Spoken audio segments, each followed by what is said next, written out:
So what I'm going to talk about is the different ways that climate change can impact on or can shape or result in migration. Then talk about some of the potential impacts of climate change, of migration on health, and then some of the things that we should be thinking about in terms of responding. So we can think about climate change related migration in a number of different ways, and classically I think we tend to think about it in the context of sea level rise, and that really means that when that happens, that it generally can potentially happen more slowly, so that it gives time for planning of that related migration, but largely through sea level rise. And before the water starts lapping at people's doors, it has impacts in terms of inundation of groundwater, affecting agriculture and so on, and can also be due to drought. And the migration there can be temporary or permanent. More commonly, I think we see more sudden onset migration related to climate-related events, which are increasing as a result of climate change, particularly relating to flooding and storms. And this is usually temporary, but can often be permanent, as people's livelihoods can be destroyed by the storms and they have very little option in terms of going back. It may be well come as time when governments actually declare some areas too dangerous to live and actually force migration. I understand that some governments in the Pacific are actually starting to make plans for large-scale migration of their communities. And also increased conflict leading to displacement is another way. And interestingly, the Syria conflict, which I'm sure you're well aware of, which was so far responsible for 500,000 deaths, about 4.5 million refugees and around 7 million internally displaced people, has climate change as one of the factors leading to this conflict. And this is because of the unprecedented drought that's happened in Syria since 2006. And as a result of this unprecedented drought, large numbers of people have moved into the urban areas from the rural areas. It's also resulted in food and water shortages and increased prices on food, and this has escalated other potential causes for the conflict. So it's a multifaceted thing. And I think increasingly as a result of climate change, we're going to see more of these types of conflicts and their consequent impacts on migration. So people are already moving due to climate factors, and I've talked about Syria. Some other examples, about half of the population in Mali, people living near Lake Fujibin, moved due to a severe drought. In the Sahel and Sudan regions in Africa, pastoralists have moved mainly within national boundaries, again in response to droughts. But the environmental factors aren't the only reason why people move. In fact, migration is an important adaptation response to climate change, but it's often only those people who have the capacity to move who actually move. So it depends on those individual factors, both their social and cultural, but importantly economic factors.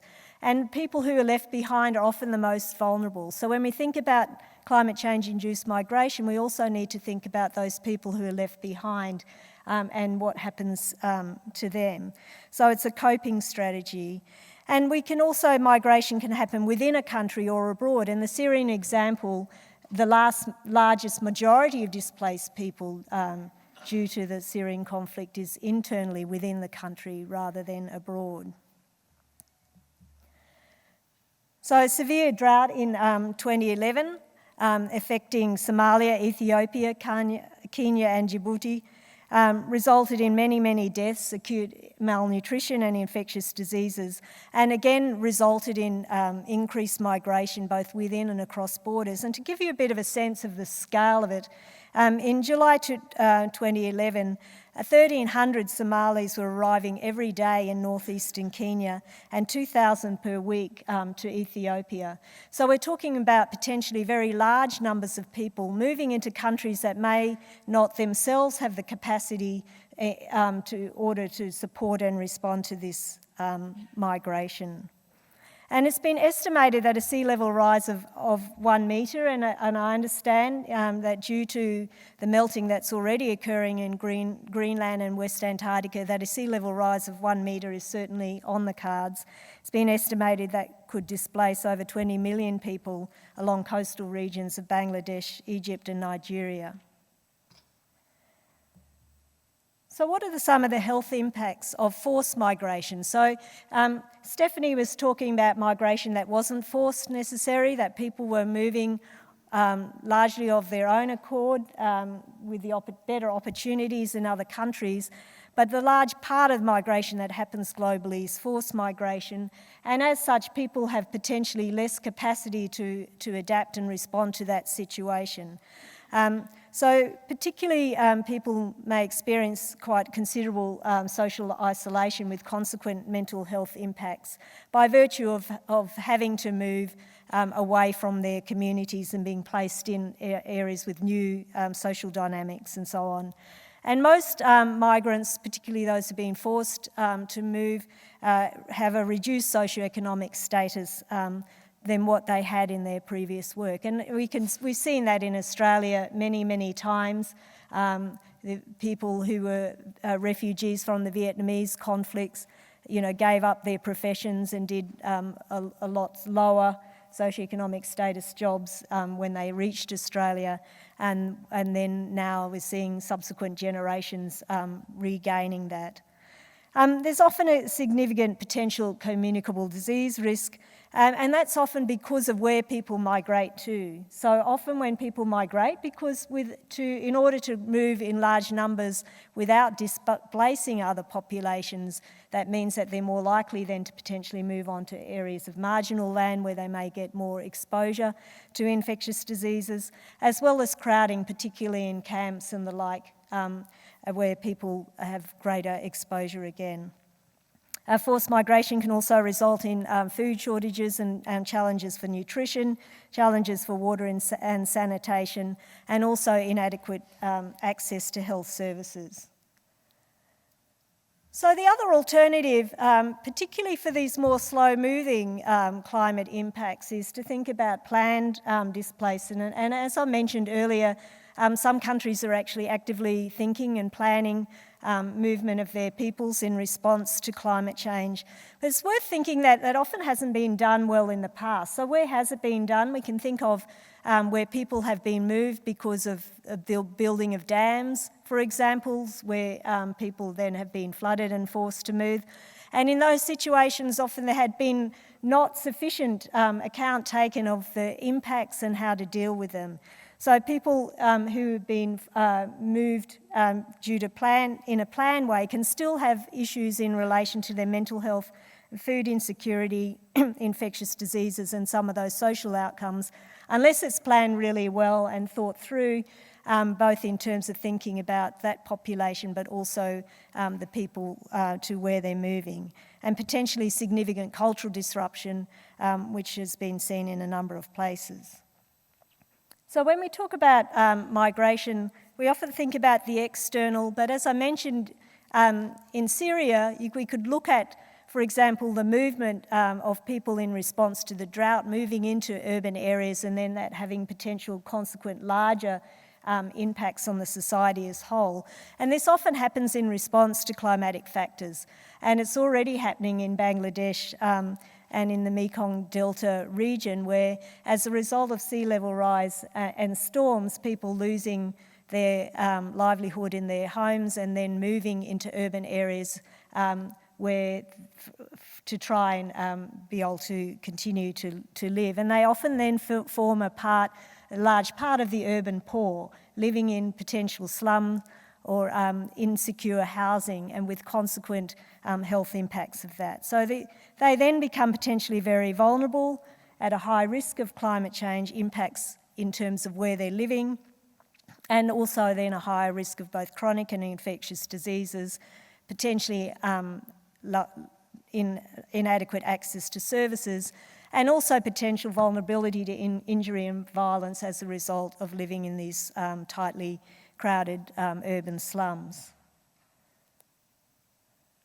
So what are some of the responses? So A lot of the responses that I've listed here are often think about in the context of emergency kind of situations or responding to the large-scale migration, which increasingly is happening to happen throughout the world. But I think it's worth thinking about in terms of all response to migration, particularly where the migration is not necessarily by choice.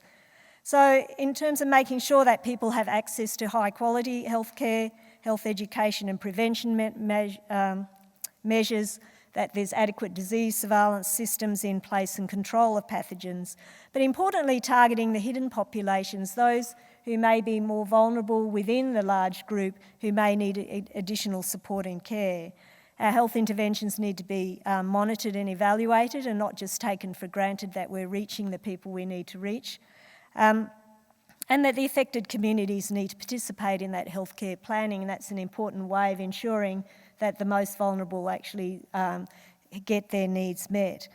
We need to make sure that our services are coordinated, but I think increasingly we need to also consider the impacts on the host populations because they can also be largely affected by this large influx of people.